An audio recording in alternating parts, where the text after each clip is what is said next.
बंदा है।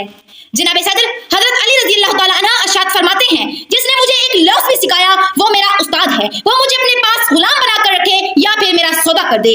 जनाब सदर ये उस्ताद है क्या? उस्ताद कहते किसको है? उस्ताद तो वो हस्ती है जो गुमा को यकीन में डालता है, जो पत्थरों से हीरे तराशता है, जो चश्मे बसारत को निगाह बसीरत अता करता है, जो जुल्मत की शबों में सूरज निकालता है। वो हस्ती जिसके लहजे में मिठास, निगाहों में शफकत और रवैये में प्यार होता है, वो उस्ताद कहलाता है। जनाब सदर उस्ताद तो वो हस्ती है जो हाथों में जुगनू लिए शम्सो कुमर की आंखों में आंखें डालकर कहता है, ये मेहतबा से जाकर कह दो कि वो अपनी किरणों को गिन के रख ले, मैं अपने सहरा के जर्रे जर्रे को खुद चमकना सिखा रहा हूँ। जनाब सदर रिश्तों में सबसे मुकद्दस और पाकीज़ा रिश्ता उस्ताद और शागिर्द का रिश्ता ही माना जाता है, मगर अफसोस साथ अफसोस के शागिर्दों का हाल ऐसा हो गया है कि अब वो उस्ताद की इज्जत नहीं करते। आप जरा गौर करें कि उस्ताद आपको एक सबक पढ़ाने में कितनी मेहनत करता है और न जाने कैसी कैसी जिम्मेदारियां उसके सुपुर्द होती हैं और वो सारी जिम्मेदारियों को बाखूबी अंजाम देता है। इसके बावजूद भी जो उस्ताद की इज्जत ना करे, उसका एहतराम ना करे, तो उसका नतीजा ये होता है कि कामयाबी हमारा मुकद्दर नहीं बनती। जो शागिर्द अपने उस्ताद का एहतराम नहीं करते, उनकी इज्जत नहीं करते, वो कान खोल कर सुन लें, वो खुद को नाकामी की तरफ दावत दे रहे हैं।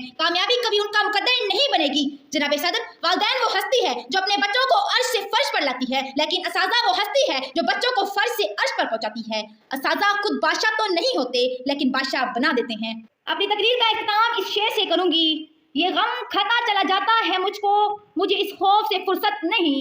ये गम खाता चला जाता है मुझको, मुझे इस खौफ से फुर्सत नहीं, कहीं बरकत ना उड़ जाए वहां से जहां उस्ताद की इज्जत नहीं।